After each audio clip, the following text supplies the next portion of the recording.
Everyone, जोहार। Welcome to JCERT digi school. JCERT के digi school में आपका स्वागत है। आज हम क्लास 6 का chapter indigenous games of India का सेकेंड पार्ट पढ़ेंगे। इसके फर्स्ट पार्ट को हम लोगों ने अपने पहले वीडियो में पढ़ चुका है। आपको याद ही होगा कि इंडिजीनियस गेम्स क्या होते हैं। इंडिजीनियस गेम्स वे गेम्स होते हैं जो कि किसी पर्टिकुलर एरिया या रीजन में जिनका जन्म होता है और उनमें वहाँ के सभ्यता और संस्कृति यानी कि वहाँ के कल्चर और ट्रेडिशन के कुछ अंश पाए जाते हैं। तो हम लोगों ने अपने कंट्री के कुछ इंडिजीनियस गेम्स के बारे में पढ़ा था। वे हैं अष्टपद, पिट्ठोगरम, गट, कंचागोली, हाइड एंड सीक। तो चलिए आज हम एक नए गेम के बारे में बात करते हैं जिसे आप सभी जानते हैं, गिल्ली डंडा। ये गेम क्या आपको याद है? ऑब्वियसली आप सबको याद होगा क्योंकि आप सभी ने इसे खेला है। तो चलिए इस गेम के बारे में हम लोग थोड़ा और जान लेते हैं, इसके रूल्स के बारे में। The game is played even today in the rural areas and small towns.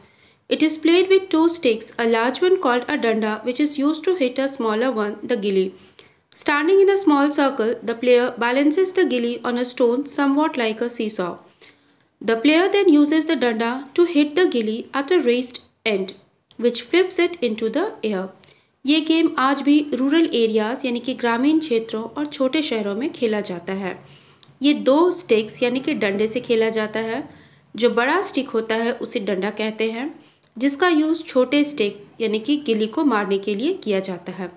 एक प्लेयर एक छोटे से सर्कल गोला के अंदर खड़े होकर गिल्ली को सीसॉ की तरह बैलेंस करते हैं और फिर वो प्लेयर डंडा से गिल्ली को जोर से हवा में उछालते हुए हिट करते हैं। And then what happens? While it is in the air, the player strikes the gilli, hitting it as far as possible. Having struck the gilli, the player is required to run and touch the pre-agreed point outside the circle before the gilli is brought back by an opponent.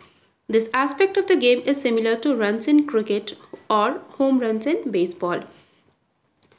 जब वो गिल्ली हवा में उछलता है तो उसे फिर से स्टिक से मारा जाता है और जितना दूर हो सके, जितना दूर पॉसिबल होता है, उसे फेंक दिया जाता है।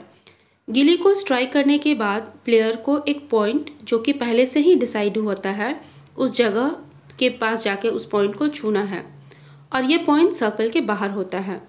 इसे उसी बीच में करना है जब तक कि जो दूसरा प्लेयर है उसका कोई एक मेंबर जो है या दूसरा प्लेयर जो है वो जाके उस गिल्ली को उठा के ला ना सके। ये पार्ट थोड़ा सा क्रिकेट या बेसबॉल की तरह सिमिलर होता है, जिसमें कि बॉल को विकेट तक लाते हैं और यहाँ पे क्या करते हैं, गिल्ली को उस पॉइंट तक लेके आते हैं। तो आई होप आपको ये गेम समझ में आया होगा और पसंद भी आया होगा और आप सभी इसे एक बार ट्राई ज़रूर करेंगे। तो चलिए हम बढ़ते हैं नेक्स्ट गेम की तरफ, and that is spinning top. It is popularly known as लट्टू in Hindi. This game is more popular among boys. Spinning tops are made of wood and its bottom, a pointed nail is fixed for getting the center of gravity while it spins. A string is used to get the starting point of the top and also for lifting the spinning top. इस spinning top को हिंदी में लट्टू कहते हैं। आप सब ने खेला है। ये गेम लड़कों में ज़्यादा प्रचलित होता है। लट्टू लकड़ी का बना हुआ होता है और इसके नीचे में पॉइंटेड नेल होता है जिसकी मदद से वो ज़मीन पे घूमता है। एक तार या रस्सी से यूज़ किया जाता है और जिससे कि लट्टू को घुमाने और उठाने में बहुत इजी हो जाता है। लट्टू has very simple rules. All the players have to go for spinning the top at the same time of the top toss. It is decided by the top being spun and picked up quickest with the rope as quickly as possible. इसके rules बहुत ही simple होते हैं। सारे players एक साथ लट्टू को घुमाते हैं और जो घुमाकर उसे सबसे पहले उठा लेता है he or she is declared to be the winner. So this is about spinning top. Now comes Kit-Kit. Kit-Kit hopscotch. याद है आपको? ये लड़कियां ज़्यादा खेलती है। Kit-Kit hopscotch or Stappu is a game loved by children, mostly popular among girls. It is called by different names in different regions like Pandi in Tamil Nadu, Kantabail in Karnataka, Kane in Kashmir and so on. Generally a chalk or a small brick piece is used to draw blocks on the ground. Kit-Kit या hopscotch, इसे स्टप्पू भी कहते हैं। ये game सभी के द्वारा पसंद किया जाता है, स्पेशली गर्ल्स। अलग अलग जगह पे इसके अलग अलग नेम्स हैं, जैसे पांडी तमिलनाडु में बोला जाता है, कंटाबाइल कर्नाटका में और काने कश्मीर में, और भी इसके बहुत सारे नाम हैं। जनरली चौक या ईंट के टुकड़े का प्रयोग किया जाता है ब्लॉक्स बनाने में, मीन्स बड़े बड़े कॉलम्स बनाए जाते हैं जो कि ग्राउंड पे बनता है। इसमें 9 कॉलम्स होते हैं। Each player takes turn to stand behind the starting line and toss her maker a clay piece, a cap in the first block. Then he has to hop over the first block to the second one and then continue hopping to the 8th block and back to the first block. In this game, all hopping is done on one foot unless there are 2 lateral blocks where the player can land his both feet. तो इस game में क्या होता है कि हर player जो होते हैं उनका अपना टर्न आता है और अपने टर्न को आने के बाद वे स्टार्टिंग लाइन के पास खड़े हो जाते हैं और छोटे से मिट्टी के टाइल्स या मिट्टी का पीस को ले लेते, एक छोटा सा टुकड़ा लेते हैं और फिर उसे रख देते हैं किस एक ब्लॉक में।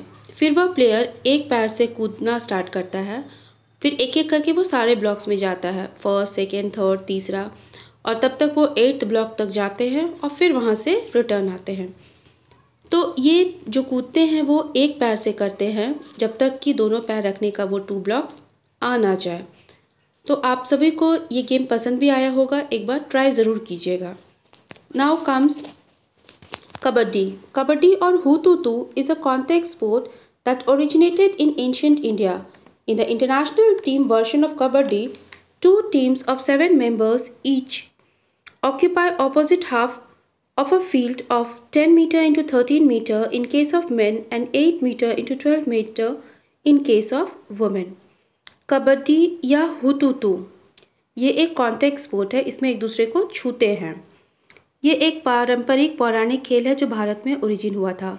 कबड्डी के अंतर्राष्ट्रीय वर्जन में 2 टीम होते हैं और हर टीम में 7 मेंबर्स होते हैं और दोनों टीम उनका जो डायमेंशन, उनका जो कोर्ट होता है उसका डायमेंशन होता है 10 मीटर इंटू 13 मीटर मेन के लिए और 8 मीटर इंटू 12 मीटर वुमेन के लिए। उस कोर्ट को 2 पार्ट में डिवाइड किया जाता है, एक हाफ में एक टीम, दूसरे हाफ में दोनों टीम रहते हैं, सेकेंड टीम रहते हैं।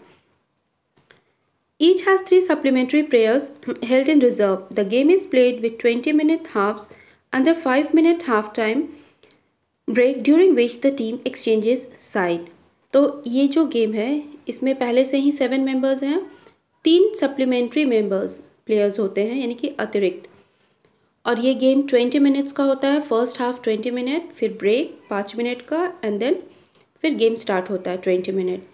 तो इस जो सेकेंड टाइम होता है उसमें प्लेयर्स अपने कोर्ट को एक्सचेंज कर लेते हैं, अदला बदली कर लेते हैं। Now we have kho kho. It is one of the most popular tag games in India. It consists of 2 teams. One team sits kneel on the middle of the court in a row with adjacent members facing opposite direction. The team then takes the shortest time to tap all the opponents in the field wins. तो खो खो भारत का एक बहुत ही popular tag game है।